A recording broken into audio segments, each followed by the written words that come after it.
We started thinking about how all these things fit together back in 2019. We had an invitation from Morgan O'Brien, who's CEO of Peoples Gas. He was concerned that Peoples didn't understand the intersection between food and energy, and what should they be thinking about as an energy company as it related to food. But one of the biggest segments of the Pittsburgh economy are actually food-related businesses, and we did a report that broke it out into 3 segments. One was to talk about the role of what we now call controlled environment agriculture, which is all things having to do with growing plants indoors. Second thing we looked at was the value chain and the food system and the food economy. We got to the 3rd section, and that's when we all sat down and said, okay, so how do we end this thing? The big players in European food economy, like Barilla, they all underwrite these open source, open networking institutes where people could come together and come up with new ideas and new ways to think about organizing the food economy. Industry, government, and academic and scientific research all sort of focus together, and just about every country has at least one or more of these institutes. When we did the white paper, we called it Food 21. So brilliantly,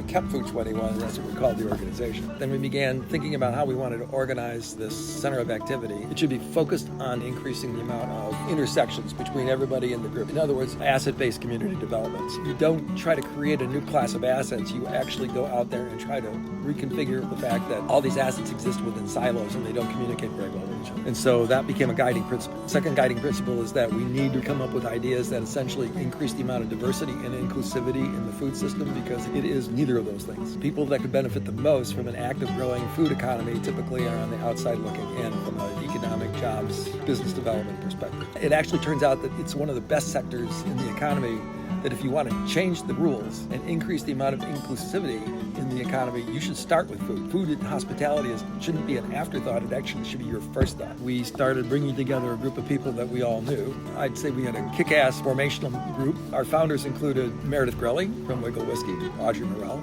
Penny Zacharias, who was an attorney with McGuire Woods. We brought in Rita Resick from Laurel Vista to become our resident farm expert. So we had all those dimensions of the economy represented in the formational board. And that was February of 2019 when the board met for the first time. We've been pounding on Giant Eagle's door and saying, you guys need to be a serious player in supporting the local beef industry. Rita has a friend in Eastern PA, in Lancaster, and her name is Larissa Miller. And Larissa is a supply chain guru, always thinking outside the box in terms of value chains or supply chains. She said, what would happen if we built a demand-driven beef solution for a grocery store chain? She created a company called Keystone Farms Future. Keystone Farms Future has a relationship with an independent grocery store chain in Central PA called Carnes. Before they were an independent grocery store chain with 10 stores, they focused primarily on their reputation as a butcher shop. But Larissa came back to them and said, wouldn't it be cool if you weren't using a generic product?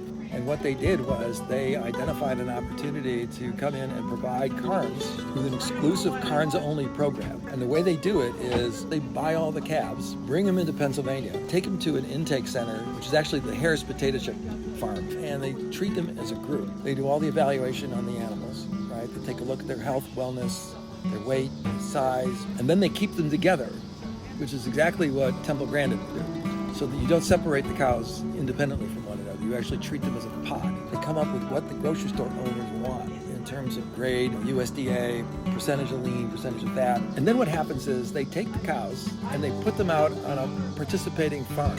Mostly those farms are former dairy farms, and they sign up these farmers to participate, to take care of their cows for them. And again, they're all together. So the cows all know each other, which is interesting because it means less stress on the animal. It means that the cows are only moving once. Moving cows in the cattle business, just like in the hog and pig business, the more you move them, the higher the mortality rate, the more of the animals die in transit. And when they're transported too much, they stress out, which affects everything, including the quality of the product after you process the meat. So now these farms have their 60 cows. That's their allocation. Carnes is telling Larissa how many animals they're going to take each month. And if you happen to live in the neighborhood where the grocery store is and you happen to be driving up one of those roads, there's a sign out in the front of the farm that says, we raise Carnes beef. So the whole idea behind Keystone is for them to manage the herd, and they have complete traceability on the animal. So when that cow arrives, they know exactly who that cow is and where it came from and what farm it was raised on, and all the way back to the beginning. It's a very scalable model, because there's a lot of family farms that currently have a lot of excess capacity in this regard, and it gives the grocery store chain something that is uniquely theirs, because nobody can compete with them on that. So we invited Giant Eagle to come on out and take a look. We were successful in getting them to organize their whole butcher program team, come out and make a trip to Lancaster with us and spend 2 days essentially touring all these farms, about 2 to 3 months worth of hand-holding with folks at Giant Eagle. So you're trying to convince a grocery store retailer to do something different. It's not an easy thing to do. Larissa doesn't have a breeding facility. We think we have a breeding facility in Pennsylvania. Good one. So if we put that piece together, now we've completely closed this loop. And so everything about this program is inside the state of Pennsylvania.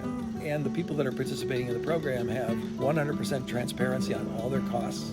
We're basically taking the whole concept of the commodity marketplace for beef. So now you're the grocery retailer. I know exactly what that pound of steak is going to cost me and what I can charge the customer. I don't have to keep moving that number around based on it was a bad year for cows in Wyoming or what, whatever. That's one of our next big initiatives. That will be next year, 2024. We'll have our first herd with Giant Eagle's name on it probably by next year.